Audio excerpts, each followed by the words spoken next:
Imagine waking up in Baghdad in the mid-1980s.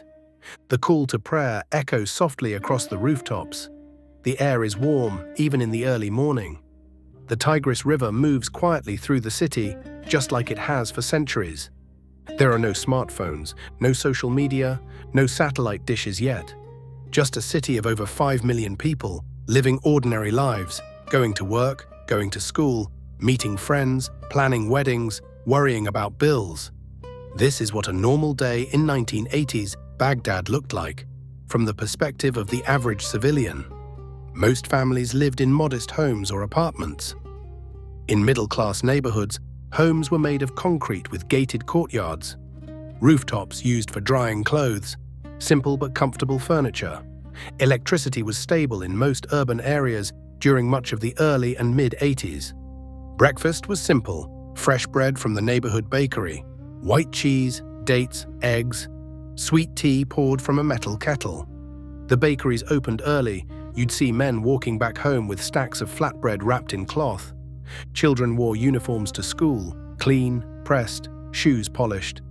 Education was taken seriously. School mornings were structured. Students stood in lines before class. There were morning assemblies. Lessons were traditional: math, Arabic literature, science, history.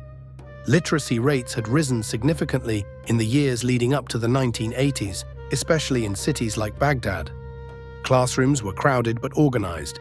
Kids still passed notes, still joked, still rushed outside during break to buy snacks from small vendors. Boys played soccer in dusty courtyards. Girls gathered in circles talking about music and television. Despite the larger geopolitical situation at the time, daily school life felt normal. For adults, work started early.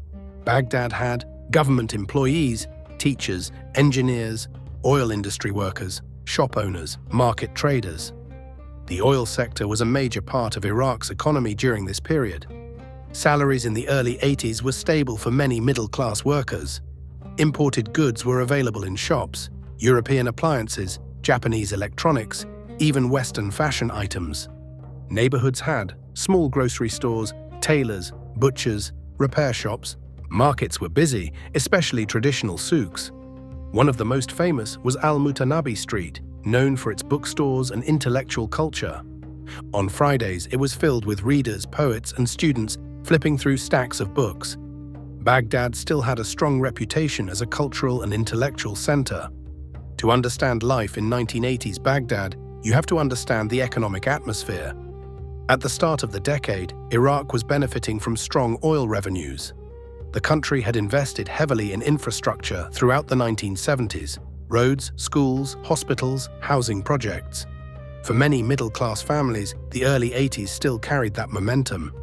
Government jobs were common. If you were a teacher, a civil servant, an engineer, a university professor, a hospital worker, you likely had a stable salary. Owning a car wasn't unusual for middle-class households. Japanese imports were popular. Air conditioners were common in urban homes, a necessity during Baghdad's brutal summers. Groceries were affordable for much of the early decade. Bread and staple foods were subsidized. Families could plan financially with some predictability. But as the decade progressed, the economic situation became more strained. The war with neighboring Iran, 1980 to 1988, required enormous national spending. While daily life in Baghdad continued, there were visible reminders of the broader situation: rationing adjustments, government messaging, and shifting budgets. By the mid to late 80s, certain imported goods became harder to find. Prices began rising. Some luxury items disappeared from shelves. Still, Baghdad remained more economically active than many people imagine. Construction continued. Universities operated. Shops opened daily. For the average civilian, the mindset was practical. We manage. We adapt. We take care of our families. Money was saved carefully. Gold jewelry was not just fashion, it was financial security. Families invested in education because degrees meant stability. The economy wasn't booming like oil-rich Gulf cities, but it wasn't frozen either. It was functioning, layered, and shaped by both ambition and pressure. Baghdad in the 1980s was modern in many ways. Wide boulevards, palm trees lining the streets, bridges stretching over the Tigris. Areas like Karada were lively and known for shopping and cafes. Traffic was steady but manageable. Public buses ran daily, taxis were affordable, people dressed in a mix of styles, traditional dishdashers, Western suits, 80s hairstyles, gold watches, leather jackets. Baghdad wasn't frozen in time, it was evolving. After work, families gathered around the television. There were only a few channels, state-run broadcasts. Popular programming included news, drama series, cultural programs, Egyptian films. During Ramadan, families stayed up late watching special series together. Kids did homework at the dining table, mothers prepared large dinners, rice dishes, stews, grilled meats. Dinner was not rushed, it was a social event. Extended families often lived nearby. Cousins visited regularly. Community bonds were strong. Baghdad has always been a cultural city. In the 1980s, that legacy still mattered. On Fridays, intellectuals gathered on Al-Mutanabi Street, browsing books stacked on wooden tables. You could find Arabic poetry, philosophy, translated Russian novels, French literature, political theory, scientific textbooks. Book culture was alive. University campuses were active spaces of debate and conversation. Students discussed literature, music, and regional issues over tea in campus cafes. Poetry readings weren't rare. Theatre productions were staged in Baghdad's cultural halls. Iraqi cinema had its own identity. Egyptian films were popular, but local productions existed too. Fashion reflected a mix of tradition and global trends. In urban areas, women wore a mix of Western-style clothing and modest dress. Men wore tailored suits, especially professionals. Youth experimented with 80s hairstyles and denim. Music tied everything together. Cassettes were everywhere, in taxis, homes, shops. Artists like Qadim al-Sahir were emerging voices, while traditional Iraqi maqam music still held deep respect. Weddings were cultural spectacles, hundreds of guests, live bands, dabke lines stretching across halls, gold jewelry shimmering under bright lights.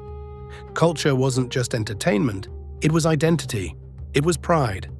Despite political messaging present in media, people still carved out personal spaces of creativity and expression. Baghdad in the 80s wasn't culturally silent. It was layered. Now let's talk about something people rarely imagine when thinking about 1980s Baghdad. Nightlife. Baghdad after sunset wasn't dark and empty. It was alive. In districts like Karada, cafes filled with young men and families. Tea glasses clinked against saucers. Backgammon boards snapped shut between matches. Some cafes stayed open late, especially in summer when the heat forced people to socialize at night. Along the Tigris River, evening walks were common. Couples, often engaged or newly married, strolled under palm trees. Families brought children to enjoy the cooler air. There were restaurants that played live music. There were social clubs, some tied to professional unions or government sectors, where members gathered for events and dinners. Hotels in central Baghdad hosted wedding receptions and formal gatherings. While nightlife was not identical to Western club culture, there were nightclubs and bars operating in certain areas during parts of the decade. Alcohol was available in regulated venues. It was not a city shut down at sunset. It was social. Youth gathered in groups, listening to cassette players, talking about football, discussing university exams, dreaming about careers abroad. For many, nightlife was less about excess and more about connection. Tea at midnight, music drifting from a passing car, laughter echoing down an apartment stairwell. The city breathed differently at night, softer, cooler, more intimate. Before massive malls became common in the region, shopping was more personal. You knew your butcher, bread maker, vegetable vendor. Prices were negotiated sometimes. Markets smelled of spices, fresh herbs, and grilled meat. Imported chocolate bars were considered a treat. Families saved money for weddings, gold jewelry, home renovations. Consumer life existed, but it wasn't excessive. Young men gathered in cafes to drink tea, smoke hookah, watch football.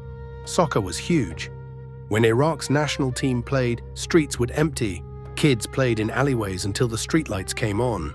Public parks were busy in the evenings, especially along the river. Dating was more conservative socially, but young people still found ways to meet, often through family connections or university. Life wasn't isolated, it was social. In 1980s Baghdad, healthcare was something many urban families relied on regularly and often took pride in. Throughout the 1970s and into the early 1980s, Iraq invested heavily in public health. By the start of the decade, Baghdad had multiple major hospitals, medical colleges, and specialized clinics. Hospitals like Baghdad Medical City were among the most prominent medical complexes in the region. For the average family, here's what healthcare looked like. Government hospitals provided low-cost or free treatment. Vaccination programs were widespread. Maternity wards were busy and active.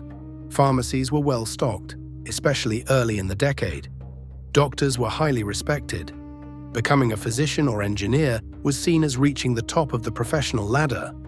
Medical students studied at the University of Baghdad, which had a strong reputation in the Arab world at the time. If your son or daughter was accepted into medical school, the entire extended family celebrated. For everyday illnesses, you visited a neighborhood clinic first. Doctors often knew families personally. Prescriptions were handwritten and filled locally. Dentists operated small practices throughout residential areas. Pediatric care was accessible in urban districts.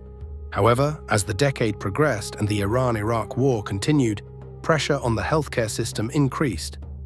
Hospitals treated not only civilians, but also wounded soldiers. Resources were stretched. Certain imported medical equipment became harder to replace. Still, in Baghdad specifically, the healthcare system remained functional throughout much of the 1980s, especially compared to what would come in the following decades. For many civilians, hospitals were places of professionalism and order. White coats, clean corridors, busy waiting rooms, families sitting together on metal benches. Healthcare wasn't perfect, but it existed, operated, and was structured. When it comes to infrastructure, Baghdad in the 1980s was not a neglected city. In fact, much of its visible infrastructure had been built or modernized in the 70s and early 80s. The city had wide highways connecting major districts, functional public bus routes, multiple bridges crossing the Tigris, organized residential developments. Driving through Baghdad meant passing palm-lined streets and roundabouts decorated with monuments. Street lighting worked consistently in most central districts. Water supply in urban neighborhoods was generally stable. Power outages were not a defining feature of daily life in the early to mid-80s.